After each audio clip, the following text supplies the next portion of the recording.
सर्वेभ्यो नमः। योऽन्तः प्रविश्य मम वाचमिमां प्रसुप्तां सञ्जीवयत्यखिलशक्तिधरस्वधाम्ना अन्याश्च हस्तचरणश्रवणत्वगादीन् प्राणान्नमो भगवते पुरुषाय तुभ्यम्।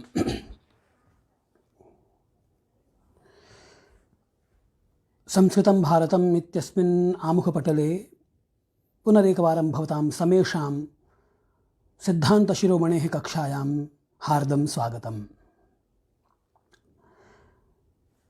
मित्राणि, ह्यः प्रभृति इयं कक्षा आरब्धा वर्तते। यथा भवन्तः जानन्ति, ये ज्योतिर्विदः सन्ति यत् सिद्धान्तशिरोमणिः इति कश्चन ग्रन्थविशेषः भास्कराचार्येण प्रथितः 11शताब्द्यां पूर्वार्धः एव। तत्र ह्यः एव अहम् अवोचं यत् यदिदं ज्योतिषं तत् सिद्धान्तसंहिताहोरारूपस्कन्धत्रयात्मकं वेदस्य निर्मलं चक्षुः ज्योतिषशास्त्रमकल्मषम् इति नारदोक्तवचनेन इदं यज्ज्योतिषं तत्तावत् स्कन्धत्रयात्मकं विद्यते। तत्र त्रिषु स्कन्धेषु ये त्रयः स्कन्धाः सन्ति यस्य ज्योतिषशास्त्रस्य, तत्र आदिमः अथवा एकः स्कन्धः फलितस्कन्धः, अपरः संहितास्कन्धः, अथ च तृतीयः सिद्धान्तस्कन्धः। वस्तुतः उभयोः स्कन्धयोः फलितसंहितयोः आधारभूतः कश्चन यः स्कन्धः यदि स्यात् तर्हि असौ तावत् सिद्धान्तस्कन्धः एव। अगर इन स्कंधों का कोई आधार है, यह स्कंध अगर किसी पर टिके हुए हैं, तो वह स्कंध संहिता सिद्धांत स्कंध ही है। अब ये भी कहा कि वह जो सिद्धांत स्कंध है, उस सिद्धांत स्कंध का कार्य क्या है, उसमें अध्ययन क्या करते हैं हम। तो सिद्धांत सिद्ध अंतः यस्मात् यस्य सः सिद्धांतः, जिसका अंत सिद्ध हो, जिसमें हम कुछ प्रतिपादन करना चाहते हैं। यद प्रतिपादयितुं कश्चन यदि कोऽपि प्रतिपिपादयिषुः वर्तते, सः यत्किमपि प्रतिपादयितुम् ईहते, तस्य सम्यक् प्रकाशनं तेन नियमेन स्यात्, तेन विषयेन स्यात् चेत् असौ विषयः सिद्धांतांतर्गतः इति वक्तुं शक्यते। कि जिस भी विषय का अंत पूर्व से ही निर्धारित हो कि भैया यह इसका यह स्वरूप है, एक बार हमने इसका परिभाषा या लक्षण कर दी, उसके बाद से फिर तब उसका जो स्वरूप है, जो एक परिभाषा हमने की उसकी, उसी के आधार पर उसका स्वरूप निर्धारित होगा और प्रतिपादन भी हम वही करेंगे। तो सीधे सीधे शब्दों में कहूँ तो जो सिद्धांत स्कंध है, वह सिद्धांत स्कंध का कार्य क्या है ज्योतिष में। तो ज्योतिष में सिद्धांत स्कंध का कार्य है ग्रहों की गति, स्थिति और उनकी स्थिति, अथवा और इसके अलावा मान इत्यादि, उनके जो बिंब इत्यादि जो मान हैं, उनका प्रतिपादन करना। कोऽपि ग्रहः कया गत्या भ्रमति परिभ्रमति सम्प्रति कुत्र वर्तते कियत् तस्य बिंबमानं वर्तते इति एतत् सर्वं ग्रहण जो होगा, तो ग्रहण का चाहे संक्रांति का, इसका भी अगर ज्ञान करना होगा, अगर हम चंद्र ग्रहण का ज्ञान करना चाहते हैं या मकर संक्रांति का ज्ञान करना चाहते हैं, या हम दीपावली का ही ज्ञान करना चाहें कि दीपावली कब होगी, और कब होगी का मतलब ये हुआ कि यह अमावस्या कब पड़ रही है, या हम जो कार्तिक पूर्णिमा है, या आप ये फाल्गुन मास कब आ रहा है, इन सब का ज्ञान आखिरकार कैसे करेंगे हम? पंचांगों से करेंगे। ये पंचांग आखिरकार कौन बनाता है, या किसी न किसी सिद्धांत पर बनते हैं। और ये जो सिद्धांत है, वही सिद्धांत ग्रह गणित के सिद्धांत कहलाते हैं, और उन ग्रह गणित के सिद्धांतों का प्रतिपादन जिस शास्त्र में होता है, वह सिद्धांत शास्त्र कहलाता है। तो सिद्धांत शिरोमणि भी एक सिद्धांत ग्रंथ है, सिद्धांत ज्योतिष का एक ग्रंथ है। और भास्कराचार्य, जैसा कि मैंने कल भी कहा कि वो 1036 शक में वो कह रहे हैं कि मैंने इस ग्रंथ की, सिद्धांत शिरोमणि ग्रंथ की रचना जब वो षट्त्रिंशत्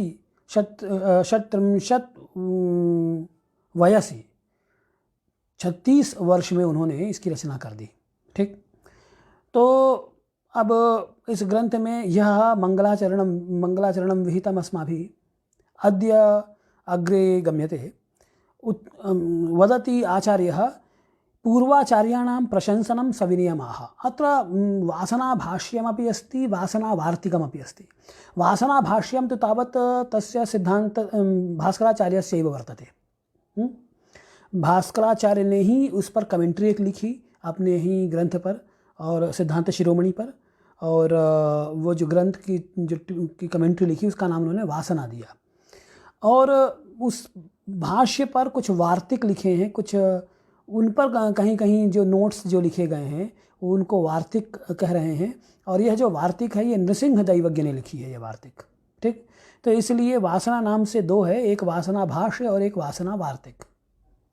ये पुस्तक सिद्धांत शिरोमणि ये संपूर्णानंद संस्कृत विश्वविद्यालय से छपी हुई है, इसलिए जिनके पास ये पुस्तक नहीं है वो ले सकते हैं। और खैर आज तो इलेक्ट्रॉनिक मीडिया का माध्यम है, तो आप नेट से भी डाउनलोड कर सकते हैं इस पुस्तक को। तो ये सिद्धांत शिरोमणि के हम वासना भाष्य और वासना वार्तिक दोनों का हम साथ साथ अध्ययन करते चलेंगे। दूसरा जो श्लोक है वो कहता है कि भास्कराचार्य इसमें कहते हैं, कृति जयति जिष्णुजो गणक चक्र चूड़ामणि जयंती ललितोक्तयः प्रथित तंत्र सद्युक्तयः वराहमिहिरादयः समवलोक्य येषां कृतिः भवति मादृशोऽप्यतनुतंत्र बन्धिल्पधीः। क्या कहते हैं कि कृति जयति जिष्णुजो, जिष्णुजः कृति जयति। जिष्णुजः अर्थात विष्णुगुप्तः, ब्रह्मगुप्तः, क्षम्यतां, जिष्णुजः अर्थात ब्रह्मगुप्तः। तस्य पितुः नाम जिष्णुः। जिष्णोः जः उत्पन्नः इति जिष्णुजः। जिष्णु से जो उत्पन्न है वो जिष्णुज है, और वह जिष्णुज, यह जो संज्ञा है यह किसके लिए है? ब्रह्मगुप्तस्य कृते। तर्हि ब्रह्मगुप्तः यह महान् गणितज्ञः आसीत्, ब्राह्मस्फुटसिद्धान्तस्य रचना येन व्यधायि। असौ ब्रह्मगुप्ताचार्यः यस्य बीजगणितस्य प्रणेता ब्रह्मगुप्त एव आसीत्। ब्रह्मगुप्तस्यैव नाम अल्जबर इति अरबी जनैः कृतमासीत्। Al Jabr the mighty, Al the Jabr mighty. तो यह गणितशास्त्रे यह जबर पराक्रमी वर्तते। असौ Al Jabr the great the mighty was Jishnugupta. तर्हि इयं संज्ञा तेन they popularly called him as the Al-Zabar, the Brahmagupta. तो ये उन्हीं ब्रह्मगुप्त जो थे वो भास्कराचार्य के पहले हुए थे। तो भास्कराचार्य के पहले होने के कारण अपने पूर्वाचार्यों का नाम लेने के क्रम में भास्कराचार्य उनका भी नाम ले रहे हैं और कहते हैं कि कृति जयतु जिष्णुजः, जयति जिष्णुजः, कि जिष्णुजः अर्थात ब्रह्मगुप्तस्य कृति अर्थात उनकी जो रचना है, उनका जो काव्य है, उनका जो कर्म है, उनका जो ग्रंथ है ब्राह्मस्फुट सिद्धांत, तो ये जयति वो सर्वोत्कर्षेण वर्तते, तस्य महिमा गीयते इति भावः। तर्हि असौ गणकचक्रचूडामणिः वर्तते। यह जिष्णुजः वर्तते, ब्रह्मगुप्तः, सः कः वर्तते? तो सः गणकचक्रचूडामणिः। गणकानां चक्रं गणकचक्रं, तत् गणकचक्रं गणकमणिमालायाम् असौ चूडामणिर्भूतः, प्रमुखः असौ, प्रधानभूतः असौ इति वदति कः? भास्कराचार्यः। भास्कराचार्यः ब्रह्मगुप्ताय गणकचक्रचूडामणिः इति पदं भास्कराचार्यः प्रयुङ्क्ते। तर्हि क्या हो गया कि जो गणक चक्र चूड़ामणि हैं, ऐसे जो ब्रह्मगुप्त हैं, उनकी कृति जयति, उनकी कृति बड़ी महान है, वो प्रसिद्ध है, प्रथित है। ललितोक्तयः प्रथित तंत्र सद्युक्तयः वराह मिहिरादयः अथ च न केवलं ब्रह्मगुप्तस्य नाम तेन अगादि प्रत्युत ये अन्ये पूर्वाचार्याः वराहमिहिर प्रभृतयः सन्ति, कि वराहमिहिर हैं और इनके पहले के जो लल्ल हैं, लल्ल के भी जब ये तंत्र बोला ना, देखिए सिद्धान्तस्कन्धः वर्तते, असौ सिद्धान्तस्कन्धः कः? सः एव सिद्धान्तस्कन्धः यस्मिन् ग्रहनक्षत्राणां गतेः स्थितेः मानादिकस्य ज्ञानं क्रियते।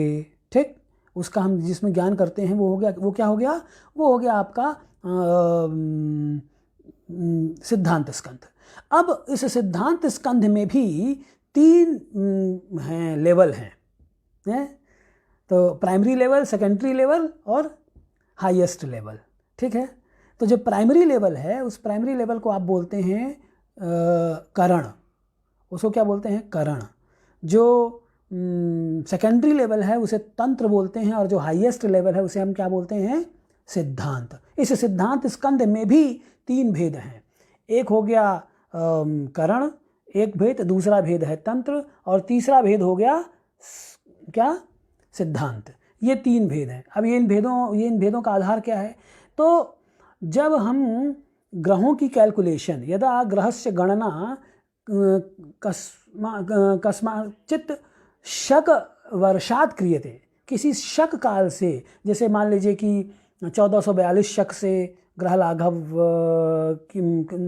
कार ने ग्रहों की गणना की है कि शक संवत 1442 में ग्रह कहाँ थे, तब से लेके आज कहाँ पे हैं। तो ये जो ड्यूरेशन है शक संवत 1442 से लेके और 2007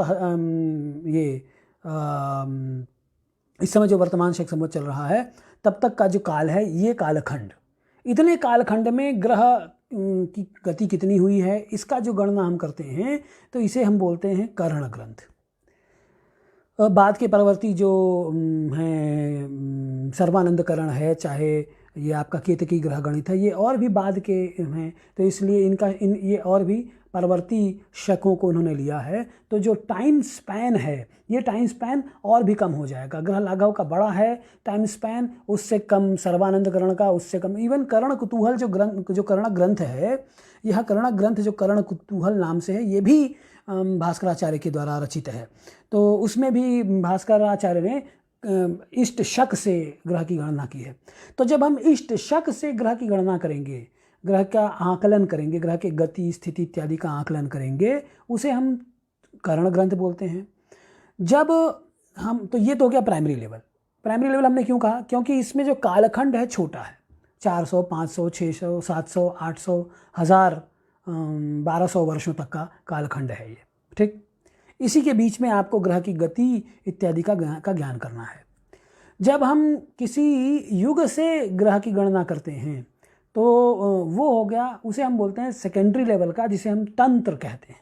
उसे क्या, जैसे कि लल्ल का शिष्यधि वृद्धिदम, लल्लस्य शिष्यधि वृद्धिदम इति यह ग्रंथः वर्तते, असौ तावत् तंत्र ग्रंथः वर्तते। ये तंत्र ग्रंथ है। इसमें किसी युग से लेके, तो अब युग का काल जो है वो बड़ा हो गया है, तो युग में तो कई वर्ष आएंगे। तो किसी इष्ट युग से जब हम ग्रहण, तो देखिए, तो फिर क्या हुआ? अब हम आकलन कैसे करेंगे कि जब हमारे पास गणना करने के वर्ष की संख्या छोटी होगी, तो उसे हम बोलेंगे करण। जब इससे ज़्यादा बड़ी होगी हमारे पास, तब हम उसको बोलेंगे, क्या बोलेंगे? तब हम उसको बोल देंगे तंत्र। और जब हमारे पास बहुत ज़्यादा हो जाएगी, तब हम उसे क्या बोलेंगे? सिद्धांत।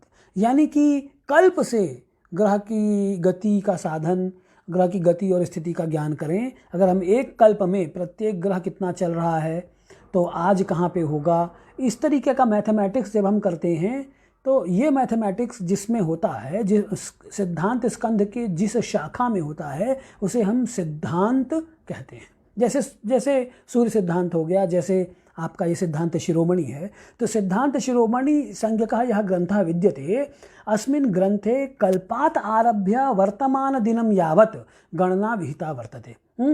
कल्पारंभे ग्रहाः कुत्र आसन्, सूर्यादयः ग्रहाः अद्य कुत्र वर्तन्ते इति एतद् ज्ञानं वर्तते खलु। इदं ज्ञानं तावत् सिद्धान्तस्कन्धस्य तृतीयः भागः यः वर्तते, या सर्वोच्चः भागः यः वर्तते, असौ वर्तते सिद्धान्तस्कन्धस्यैव सिद्धान्तसंज्ञकः। उस सिद्धांत जैसे यथा सूर्य सिद्धांतः, सिद्धांत शिरोमणि है, तो उनसे जब हम करेंगे तो इसे हम सिद्धांत कहेंगे।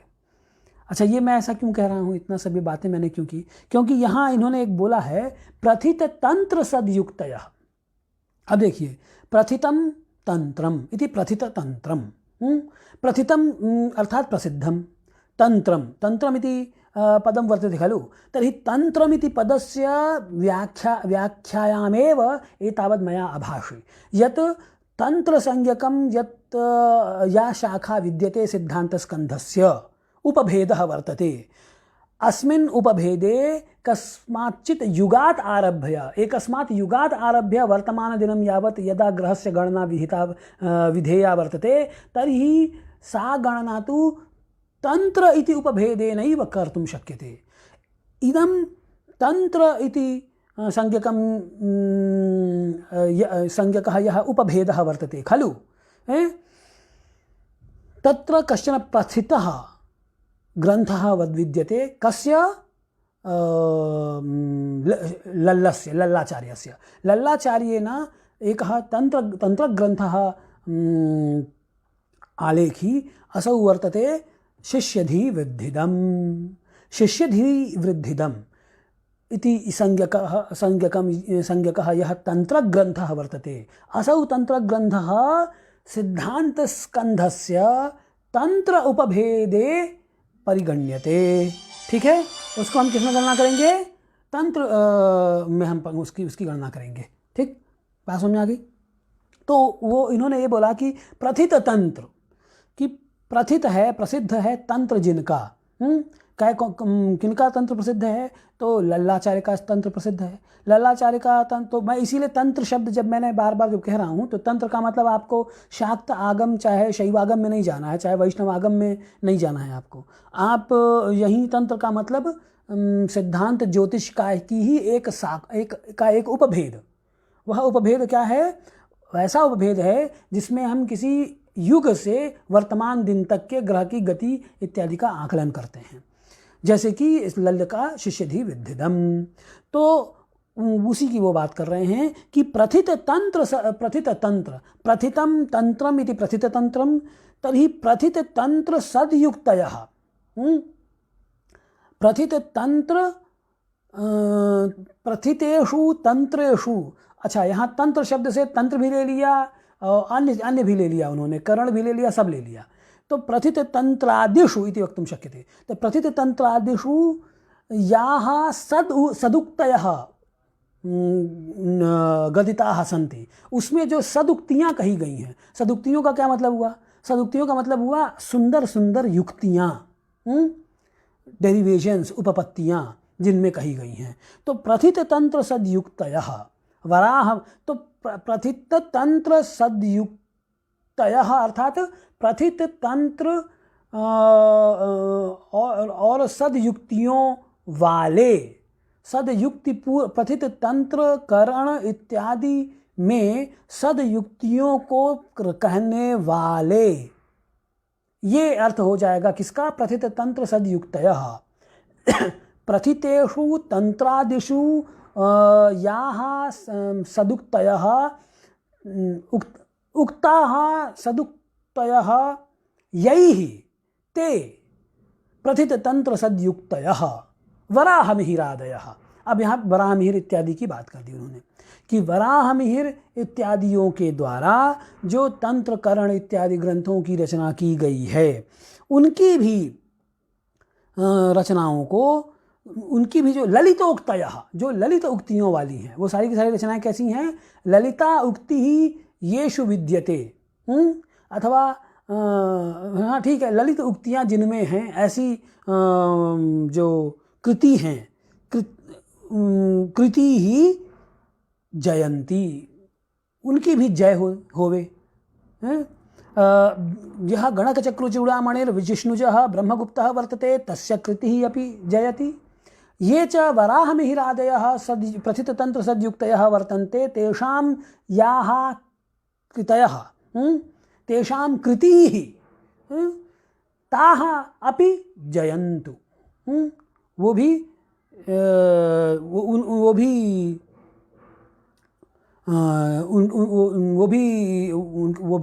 प्रसिद्ध हुए, वो भी बहुत प्रसिद्ध हैं। तो कृति भवति इसी प्रकार यथा एतेषां समेषां आचार्याणां कृतयः प्रथितयशस्काः सन्ति, विख्याताः सन्ति, तथा मम कृतिरपि विख्याता स्यात् इति अन्येष पूर्वाचार्याणां प्रशंसनपूर्वकं स्वस्य कृतेः यथा समृद्धिः कीर्तिः स्यात् तथा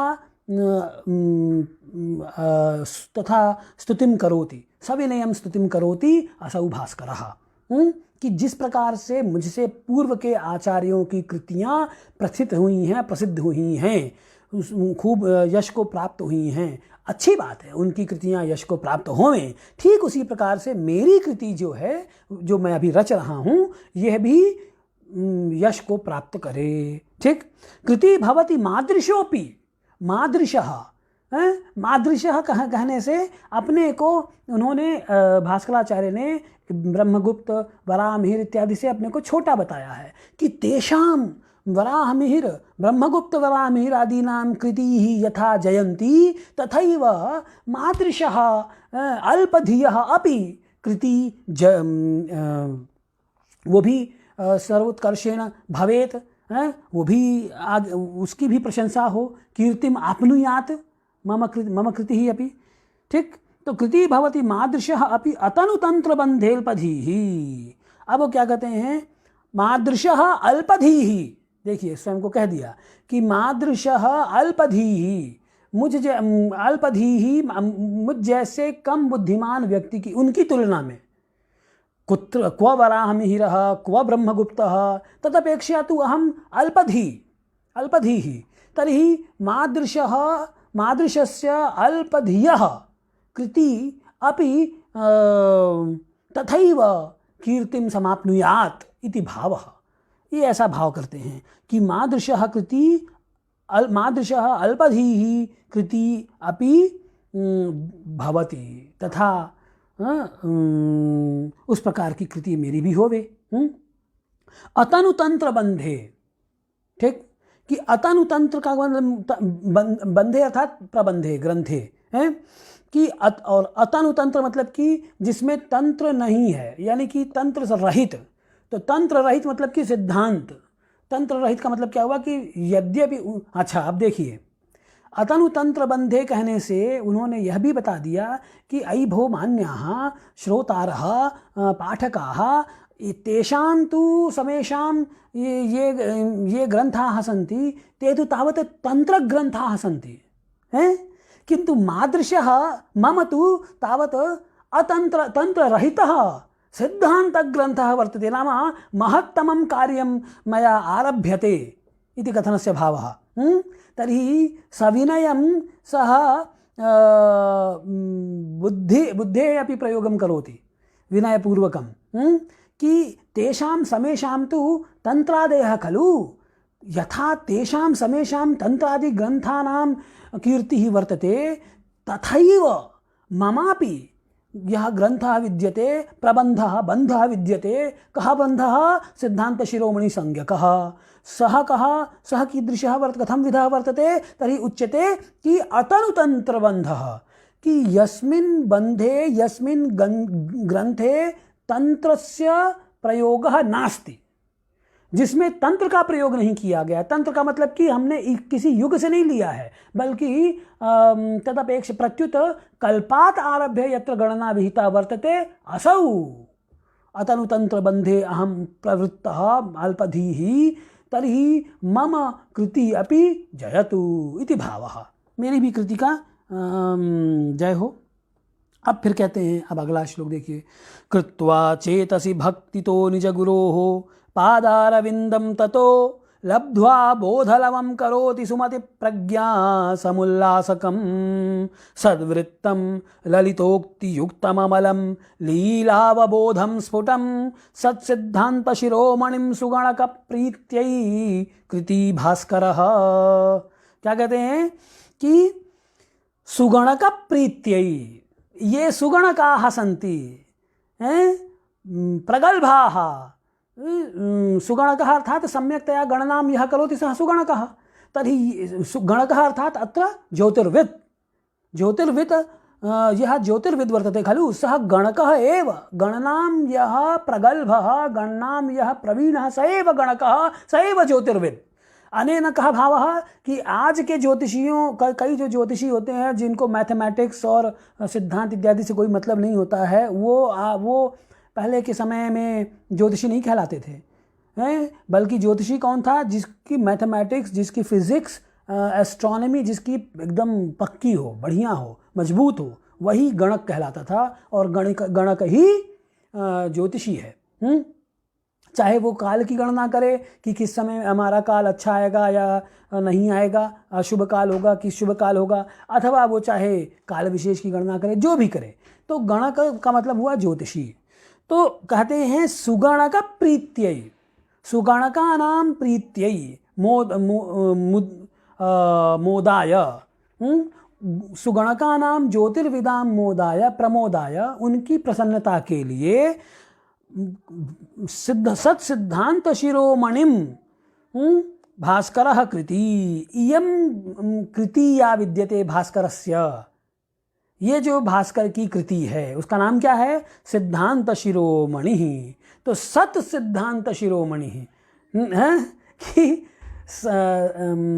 सत सिद्धांताः हैं कि जिसमें सत सिद्धांत हैं। सत सिद्धांत का मतलब हुआ, सत सिद्धांत का मतलब क्या हुआ? सत सिद्धांत का मतलब हुआ जिसमें सब असत नहीं है, यानी कि जो भी सिद्धांत कहा गया है उसमें वो निर्दुष्ट है। कहने का यही भाव हुआ सत सिद्धांत का मतलब कि निर्दुष्टः सिद्धांतः यस्मिन्, अथवा निर्दुष्टेषु सिद्धांत ग्रंथेषु शिरोमणि भूतः अयं ग्रंथः इति भावः। सत सिद्धांत शिरोमणि कि जो जितने भी निर्दुष्ट सिद्धांत के ग्रंथ आज तक प्रतिपादित हुए हैं विद्वानों आचार्यों के द्वारा, उसमें यह शिरोमणि है, ये सिद्धांत शिरोमणि। इस भाव से उन्होंने कहा सत सिद्धांत शिरोमणिम करोति अयम भास्करः। किमर्थम करोति? तो प्रयोजन क्या बता रहे हैं कि सुगणक प्रीत्यै, सुगणकानां प्रीत्यै मोदाय प्रसन्नतायै, सुगणकों के प्रसन्नता के लिए कि आहा कथम सम्यक ग्रंथः अकारि अनेन आचार्येण, इसलिए ठीक। तो अब किस प्रकार से कर रहे हैं? अच्छा, तो फिर उस सिद्धांत शिरोमणि की किम भूतम सिद्धांत शिरोमणिम कथम भूतम सिद्धांत शिरोमणिम करोति असौ भास्करः। तो कहते हैं कि बोधलवम कथम करोति, तो कहते हैं कि बोधलवम, कि बोध ही बोध का जिसका अंश मात्र भी बोधगम्य है, ऐसा बोधलवम, अंश मात्रेणैव बोधगम्यम। थोड़ा भी हम जितना भी पढ़े बोधलवम बोधगम्यम इति भावः इति कथनस्य अभिप्रायः, कि जो बोध जिसका हम जो सुबुद्ध जिसका हम सम्यक्तया बोध कर सकें। अगर आप सिद्धांत शिरोमणि ग्रंथ पढ़ेंगे तो इस ग्रंथ को मैंने ऐसा लिखा है कि इसमें अपने आप ये ग्रंथ अपने को एक्सप्लेन कर रहा है और सरलता से आप इसको समझ पाएंगे। तो बोधलवम, और क्या कहते हैं? सुमति प्रज्ञा समुल्लासकम, सुमति नाम, सुमतयः ये संति, जो विद्वान लोग हैं उनकी तेषां सुमति नाम या प्रज्ञा बुद्धि ताम समुल्लसति समुल्लासयति, उनकी बुद्धि का विकास करता है, उसको और विस्तृत स्वरूप देता है उनके चिंतन को। यह जो ग्रंथ है तो सुमति प्रज्ञा समुल्लासकम। तो अब जो आज के जो विज्ञापन है अपने ग्रंथ का, देखिए अब ग्रंथ का विज्ञापन कर रहे हैं, ये तो ग्रंथ का विज्ञापन किस प्रकार से करना चाहिए, विज्ञापन का जो भाव है, जो प्रोडक्ट बेचने में जो विज्ञापन का भाव होता है, वो देखिए किस तरीके से एकदम आया हुआ है कि मेरा प्रोडक्ट जो है वो बड़ा बढ़िया है। तो क्या क्या है इसमें, तो कहते हैं सुमति प्रज्ञा समुल्लासकम, कि सुमति नाम प्रज्ञायाः समुल्लासकः अयम सिद्धांत शिरोमणि ग्रंथः ताम सुमति प्रज्ञा समुल्लासकम ग्रंथम सत्सिद्धांत शिरोमणिम। ये बात कह रहे हैं। और क्या कहते हैं, सद्वृत्तम, सद्वृत्तम यानी कि सद्वृत्तम, सद्भिः वृत्तैः युक्तम इति सद्वृत्तम, सद्भिः छंदोभिः युक्तम, सुंदर सुंदर, सत का मतलब यहाँ क्या हुआ, सुंदर, कि सुंदर छंदों से जो युक्त है। अनेक सुंदर छंद इसमें आएंगे जब आप सिद्धांत शिरोमणि ग्रंथ का अध्ययन करेंगे। तो इसीलिए कह रहे हैं कि सद्भिः छंदोभिः वृत्तैः युक्तम इति सद्वृत्तम। और कहते हैं ललितोक्ति युक्तम अमलम, ललितोक्ति युक्तम अमलम, ललितोक्ति युक्तम, क्या कहा, ललितोक्ति युक्तम, ललिता उक्ति ही ललितोक्ति ही तया युक्तम इति ललितोक्ति युक्तम, कि ललिता, इसमें जितनी भी उक्तियां हैं वो लालित्यपूर्ण हैं, बड़ी मज़ेदार हैं, मनोरंजक हैं, हृदयावर्जक हैं, हृदयाह्लादक हैं। तो हृदयाह्लादक उक्तियां, यानी जितने भी इसमें हमने वो दे रखे हैं, क्या उसे बोलते हैं, उक्ति हमने कर रखी है, उपपत्ति दे रखी, डेरिवेशन दे रखी है, वो व्याख्याएं जितनी भी इसमें हमने कर रखी हैं, वो सारी एक्सप्लेनेशंस वो बड़ी ही सुंदर हैं और मन को बड़ा प्रसन्न करती कि अरे वाह कितनी बढ़िया उक्ति, वाह साधु उक्ति ही उपस्थापिता युक्ति ही उपस्थापिता अत्र भास्कराचार्येण इति पठित्वा एव मनसि तथा भावः जागृतो भवति इति कथनस्य अभिप्रायः। तर्हि ललितोक्ति ही ताभिः ललितोक्तिभिः युक्तः यः ग्रंथः तं ललितोक्ति युक्तम, कि ललित उक्तियों से युक्त है यह। और क्या कहते हैं, अमलम, अमलम अर्थात मल रहितम, शंकाः अत्र न सन्ति, शंकायुक्तम नास्ति, शंकायाः समाधानम अस्य ग्रंथस्य अध्ययनेन स्यात्। अतः अत्र योऽयं ग्रंथः वर्तते असौ निर्दुष्टः, तर्हि तां निर्दुष्टम् अमलं ग्रंथं कर्तुम अहम उद्यतः अस्मि इति भावः। और क्या बोले कि लीलावबोधम, लीलया अवबोधम, लीलया खेल खेल में, जिसे कहते हैं ना कि खेल खेल में समझ लेंगे आप इसको, इतना सुंदर तरीके से बताया गया है कि इसकी उक्तियाँ इतनी सुंदर मनोरंजक हैं कि आप इनकी उक्तियों से ही बात को समझ लेंगे। खेल खेल में ही, ज़्यादा बुद्धि पर जोर लगाने की आवश्यकता नहीं है, इतना क्लिष्ट नहीं है इसका व्याख्यान, ये कहने का मतलब है। तो लीलया अवबोधः यस्य स्यात् तम, की लीला अवबोधम। और फिर इसी को और भी दुर्बद्धम सुबद्धम भवति इति नियमेन स्फुटम, पुनः एक बार बोला, अमलम तो कहा ही था कि मल रहित है, मतलब इसमें कोई भी शंका नहीं है। ऐसा कोई भी स्थल एक भी आप नहीं बता सकते इसमें जिसमें को लेकर यह कह सकें कि नहीं यहाँ पे ये चीज़ स्पष्ट नहीं है, ऐसा नहीं है। या इसको, या भास्कराचार्य अस्मिन् विषये संदेह रहितः नासीत्, तस्य यदिदं प्रतिपादनं विद्यते तत्तु संदेहास्पदं वर्तते इति एवं न वक्तुं शक्यते भवता। यत्र कुत्रापि यदि ग्रंथस्य सम अध्ययनं क्रियते तर्हि क्वचिदपि तथा मनसि भावः न आगच्छति इति इदं वदति कः भास्कराचार्यः कि अमलम, पुनश्च अच्छा दो चीज़ें हैं, एक हो गया अमलम कि यथा अहम् अवोचम कि अस्य सम्पूर्णग्रन्थस्य अध्ययनेन क्वचिदपि कथमपि कदापि भवतां मनसि बुद्धौ तथा भावः न आगच्छेत् कि भास्कराचार्येण यदिदं प्रतिपादितं तं सम्यक् न प्रतिपादितं तत् दोषरहितं वर्तते, दोषयुक्तं वर्तते इति भावः नागच्छति। अनेन अमलम, भाई जब इसमें दोष है ही नहीं तो इसलिए वो अमल हो गया। और दूसरी चीज होती है स्फुटता। एक तो होता है कि भाई दोष रहित रहे और दूसरा होता है कि स्पष्ट हो। वे दोनों में अंतर है ना, कि दोष रहित भी हो और स्पष्ट भी हो। यानी कि कहने का तरीका ऐसा है, भाव ऐसा है कि सिर्फ ऐसा ही नहीं है कि दोष रहित बात है, बल्कि हमें समझ में भी आ रही है ये चीज़, है ना।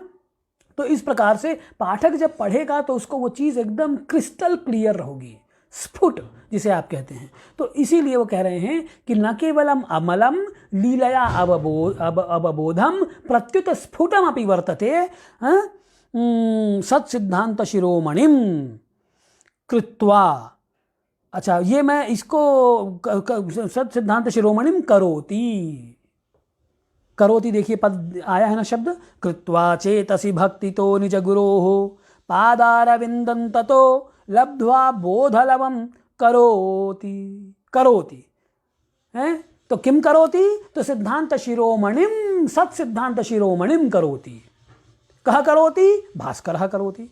भास्करः लास्ट में आया ना कि सत्सिद्धांत शिरोमणिम सुगणक प्रीत्यै कृति भास्करः, कि भास्करः सत्सिद्धांत शिरोमणिम करोति।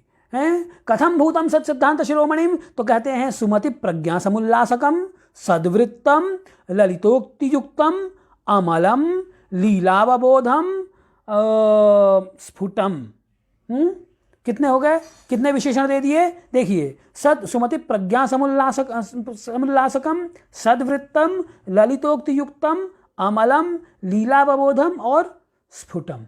ये 6 विशेषण इन्होंने अपने ग्रंथ के बताए कि मेरे ग्रंथ में, मेरे प्रोडक्ट में 6 क्वालिटीज़ हैं, 1-2 क्वालिटी नहीं है। मेरा जो प्रोडक्ट है वो 6 क्वालिटी से युक्त है, इसलिए इसको आप पढ़िए। ये भाव है भास्कराचार्य का। वो 6 क्वालिटीज़ क्या क्या हैं, तो उन्होंने कहा कि एक एक को देख लीजिए आप। कि सुमति प्रज्ञा समुल्लासकम, कि जो सुमति हैं, ये सुमतयः सन्ति, अर्थात ये विद्वांसः सन्ति, तेषां प्रज्ञा इतोपि एधेत, उस विषय में उनका ज्ञान और बढ़ेगा। इस प्रकार से ज्ञान का की प्रकाशिका का प्रकाशक है यह ग्रंथ, इसलिए कहा सुमति प्रज्ञा समुल्लासकः सिद्धांत शिरोमणि संज्ञकः ग्रंथः अयम् है। तर्हि अमुम सुमति प्रज्ञा समुल्लासकम सिद्धांत शिरोमणिम करोति इति भावः। ठीक, तो एक तो विशेषण हो गया सुमति प्रज्ञा समुल्लासकम। दूसरा विशेषण क्या कह रहे हैं, सद्वृत्तम। दूसरा कि सद्भिः वृत्तैः युक्तम निबद्धम, कि ललितैः पद्यैः छंदोभिः उपनिबद्धम। सुंदर सुंदर छंद हैं इसमें, आप जब सुनेंगे इसको तो सिद्धांत, इसलिए बाकियों के हो सकता है इतने सुंदर पद्य ना हो, आर्या इत्यादि छंद हो, लेकिन मेरे में तो सिर्फ एक से एक सुंदर पद्य हैं। किसी के में खाली अनुष्टुप हो सकता है, लेकिन मेरे में अनेक छंद हैं और बड़े सुंदर सुंदर छंद हैं। ये दूसरा विशेषण कह दिया। तीसरा क्या कहा, ललितोक्ति युक्तम, ललिताः उक्तयः यस्मिन् तम। ठीक, ललिताः उक्तयः ताभिः ललिताभिः उक्तिभिः युक्तम, कि सुंदर सुंदर इसमें एक्सप्लेनेशंस हैं, दिए गए हैं, खूब सुंदर सुंदर उक्तियाँ कही गई हैं, इसके कारण है या इसके कारण, तो जो एक्सप्लेनेशंस हैं इसमें वो बड़ी सुंदर सुंदर हैं। ये एक तीसरी विशेषता हो गई। और अमलम, यानी कि इसमें कोई भी दोष नहीं है, कोई भी कहीं पे भी आप ये नहीं कह सकते कि नहीं यहाँ संदेह हो रहा है। ये भास्कराचार्योपि अस्मिन् विषये संदिहानः वर्तते इति तथा भवान न वक्ष्यति, इसको पढ़ने के बाद, तो इसलिए एकदम दोष रहित है। फिर कहे लीलावबोधम, लीलया अवबोधः भवति अस्य ग्रंथस्य। इतना बढ़िया लिखा हुआ है कि लीला, खेल खेल में आप इसका ज्ञान कर लेते हैं, इसमें जो युक्तियां दी हुई हैं इनके आधार पर। और क्या कहते हैं, स्फुटम। ठीक, तो 6 हो गई ना। इस प्रकार से इन 6 विशेषताओं से युक्त सत्सिद्धांत शिरोमणिम भास्करः करोति। ठीक, अब कथम करोति इति सः आदावेव वदति। किं वदति, कि निजगुरोः भक्तितः निजगुरोः चेतसि कृत्वा पादारविंदम चेतसि कृत्वा, कि निज गुरो हो, अपने गुरु के पादारविंद को, चरणारविंदम चेतसि कृत्वा, अपने गुरु के चरण कमलों को चित्त में हृदय में धारण करके, ये भाव हुआ है। निज गुरु, तो उनके गुरु कौन है? स्वयं उनके पिता जो है महेश्वर, वो उनके गुरु हैं। तो निज गुरो हो महेश्वरस्य स्वपितुः पादारविंदम भक्तितः, खूब भक्तिपूर्वक अपने पिता के चरणारविंद को अपने हृदय में रखता हुआ यह भास्कर इन ग्रंथ को कर रहा है। ततो बोधलवम लब्ध्वा, उनके द्वारा, उनसे, स्वगुरो हो स्वपितुः, जो पिता हैं उनके माहेश्वर आचार्य जो हैं, तो वो माहेश्वर जी जो उनके पिता थे, वो पिता ही उनके गुरु हैं। और अपने पिता और गुरु से जो भी मैंने बोधलवम लब्ध्वा, जो भी मैं थोड़ा कुछ ले पाया है, उनके द्वारा कहे गए जितने भी बातें थी, उनका जो भी अंश मात्र भी मैं ज्ञान कर पाया हूँ, इस प्रकार का अहम भास्करः बोधलवम लब्ध्वा अयम भास्कर अहम यह अथवा अयम यह भास्करः सः सुगणक प्रीत्यै सुगणकानां प्रीतये सिद्धांत शिरोमणिम करोति। मेरे ख्याल से बात हो गई होगी, इससे ज़्यादा कहने की आवश्यकता नहीं है। ठीक, तो देखिए इसमें कह रहे हैं वासना भाष्य में तो लिख दिया है कि इदमपि सुगमम, वासना वार्तिक अगर आप देखेंगे तो निज गुरु चरणारविंद ध्यान पूर्वकम, अपने गुरु के चरणारविंद को का ध्यान पूर्वक तल्लब्ध प्रसादः चिकीर्षितम प्रतिजानीते इति, उनके द्वारा जो प्राप्त प्रसाद उससे चिकीर्षितम प्रतिजानीते, मैं करने की इच्छा मेरी हुई है, ऐसा आपको समझना, आप समझें। और क्या कहते हैं कि विमति प्रज्ञा इत्यपि पाठः साधीयान महोत्कर्षाधायकत्वात्, सुमति प्रज्ञा जहाँ लिखा है ना, वहाँ उन्होंने कहा कि आप विमति प्रज्ञा भी कह सकते हैं, अत्यंत उत्कर्ष का आधायक हो जाएगा उससे। अनेन विशेषणेन मुनिकृत शास्त्रात् विशेषः सूचितः, कि भाई जो ये जो शास्त्र है ये बड़े बड़े विद्वानों के द्वारा किया हुआ है, ये भाव इसमें आता है, सुमति प्रज्ञा है। हर कोई इस सिद्धांत ज्योतिष का अध्ययन करने का अधिकारी नहीं है। ये सुमतयः सन्ति, ये ऋषयः सन्ति, ये विद्वांसः सन्ति तथा विधाः तेभ्य, ये सुमति शब्द का ये जो असौ यह वासना वार्तिककारः वर्तते खलु नृसिंहदैवज्ञः, असौ नृसिंहदैवज्ञः अस्य उक्तश्लोकस्य वार्तिकं करोति, अस्मिन् वार्तिका एव, इस वार्तिक में ही वो इस बात को कह रहे हैं कि जहाँ पे सुमति शब्द लिखा हुआ है उस वहाँ से सुमति शब्द क्यों लिखा हुआ है। एक तो उन्होंने कहा कि वहाँ पर विमति शब्द भी लिख सकते हैं हम, दूसरा भाव यह है कि हमने वहाँ विमति चाहे सुमति जो शब्द लिखा हुआ है, वहाँ भाव यह है कि ये जो सिद्धांत ज्योतिष है ये सभी बालमती के लिए नहीं है। तो ये सिद्धांत जो ज्योतिष है ये तो जो सुमति हैं उनके लिए है, जिनकी मति बड़ी प्रौढ़ है, प्रौढ़मति जिनकी है उसके लिए है यह। ठीक, तो इस प्रकार से अब अगला देख लीजिए, अगला श्लोक। इदानीं ग्रंथस्य अनारंभ कारणं विशिष्टम आरंभे कारणांतरम पूर्वार्धेन अभिधाय उत्तरार्धेन सुजन गणकान प्रार्थना। अब फिर कहते हैं, अब फिर एक बार वंदना कर रहे हैं और अपने ग्रंथ की प्रसिद्धि के लिए या सफलता के लिए प्रार्थना कर रहे हैं कि कृतायद्यप्याद्यैश्चतुरवचना ग्रंथरचना तथाप्यारब्धेयं तदुदितविशेषान् निगदितुं मया मध्ये मध्ये तैः यथास्थाननिहिता विलोक्यातः कृत्स्ना सुजनगणकैर्मत्कृतिरपि।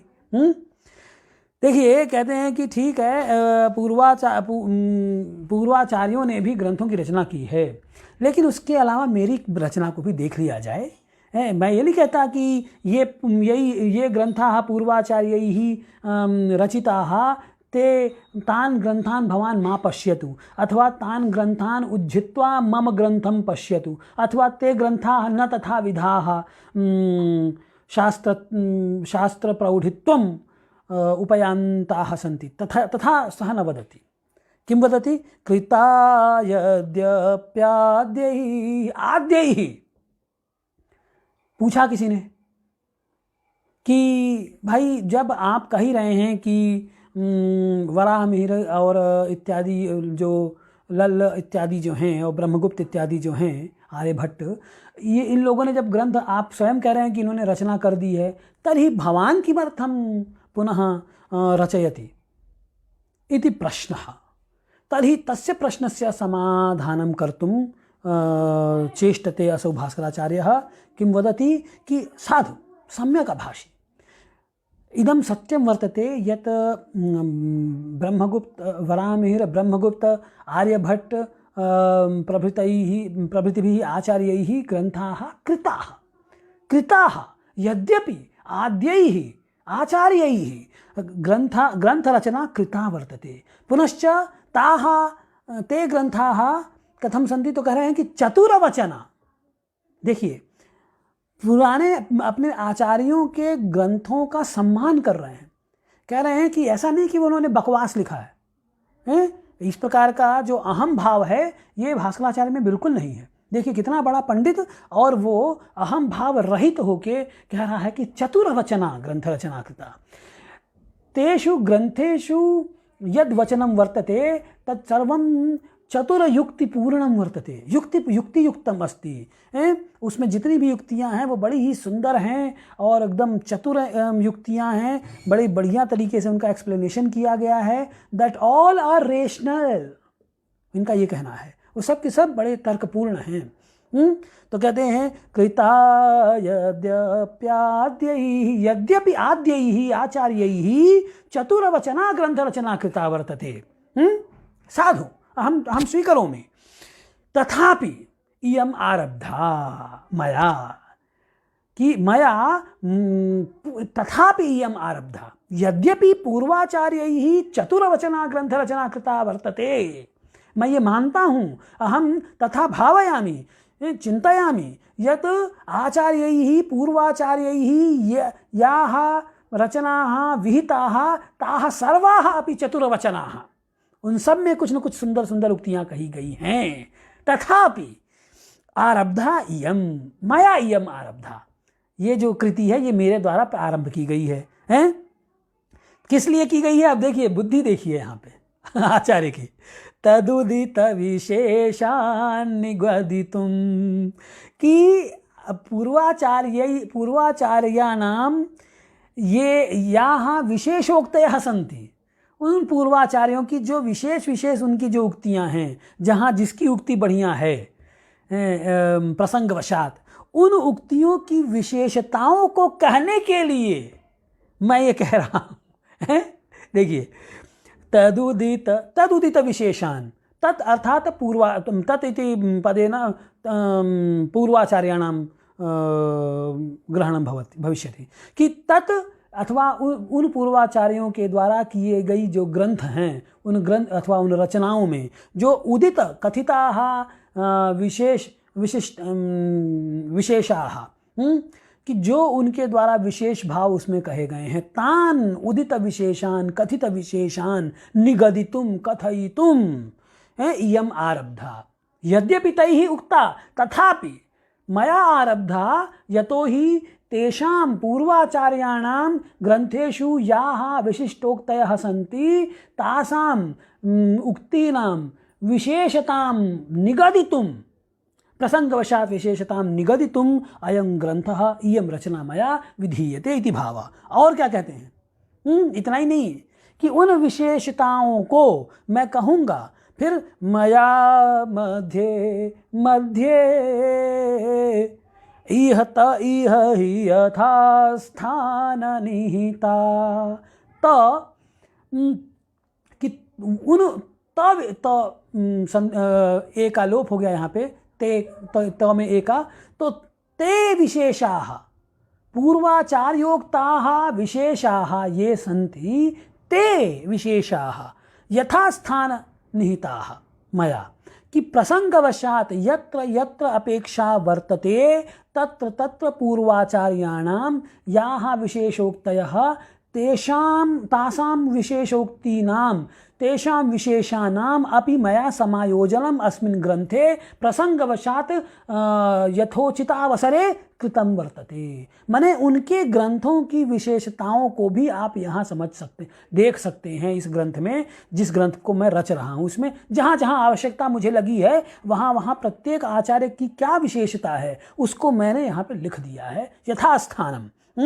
यथास्थान निहिता मया मध्ये मध्ये, इस ग्रंथ में इह अर्थात अस्मिन् ग्रंथे, इस ग्रंथ में तो इह ही, इह मतलब अस्मिन् ग्रंथे ही अर्थात निश्चयेन मैंने उनके सभी आचार्यों की विशेषताओं को इह अस्मिन् ग्रंथे मध्य मध्य बीच बीच में जहाँ पर आवश्यकता पड़ी है वहाँ पर यथास्थान निहिता।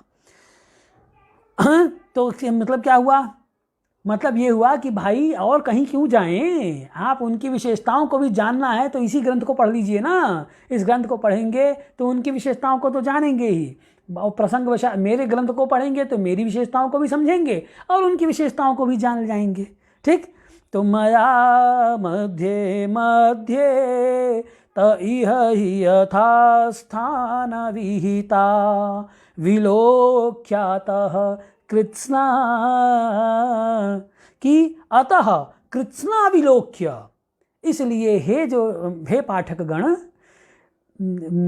यदा मम ग्रंथः विलोक्यते भवद्भिः तर्हि कृत्स्ना संपूर्णतया अस्य अवलोकनं करोतु इति भावः।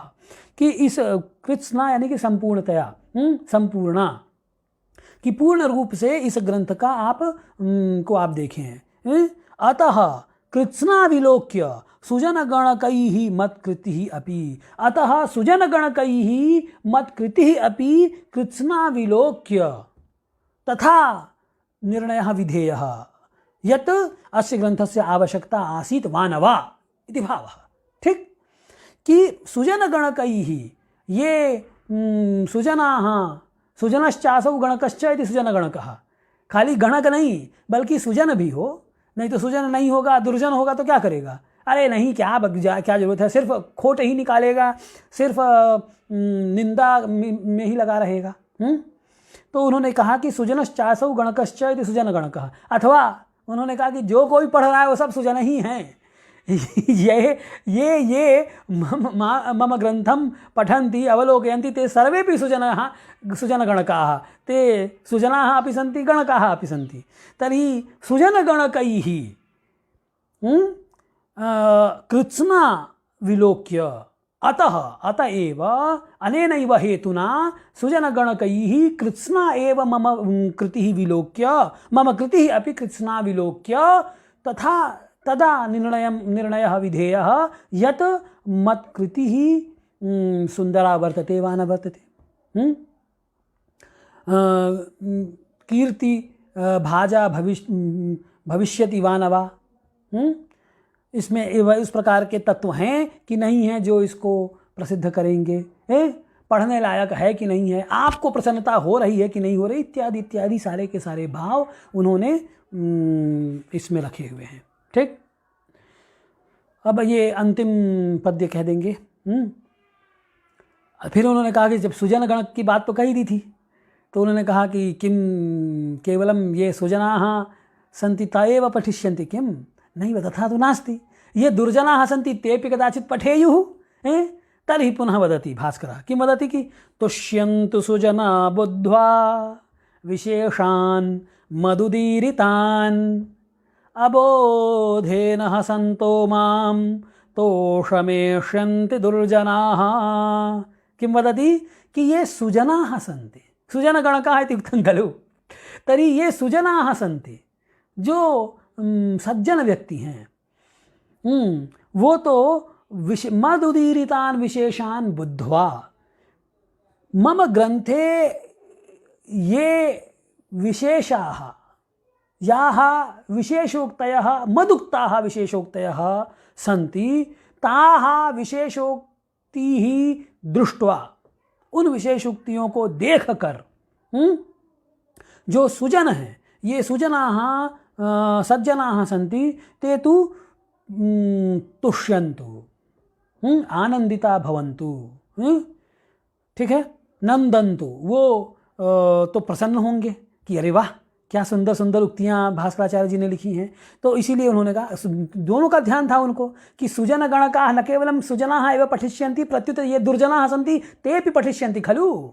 अतः आदौ तु सुजनानां कृते लिखितं कि मत् कृतोऽयं ग्रन्थः यः विद्यते सः तु सर्वेभ्यः एवं सर्वे सुजनेभ्यः दुर्जनेभ्यः सर्वेभ्यः तोषप्रदः वर्तते।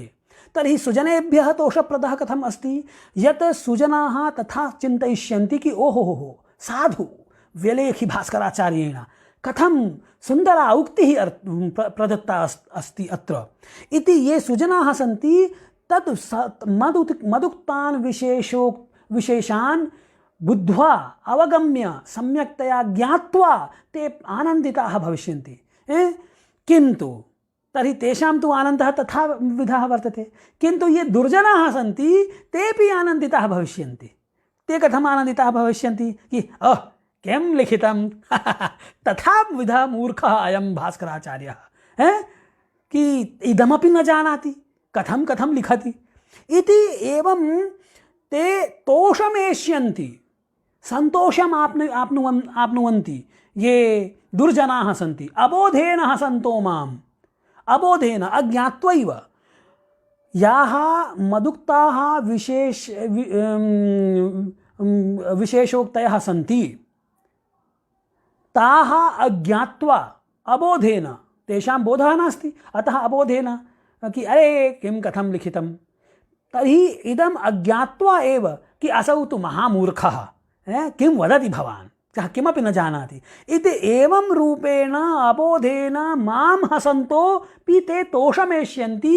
अतः तोषप्रदः एव अयं ग्रन्थः भविष्यति अथवा भवेत् इति भावः भास्कराचार्यस्य।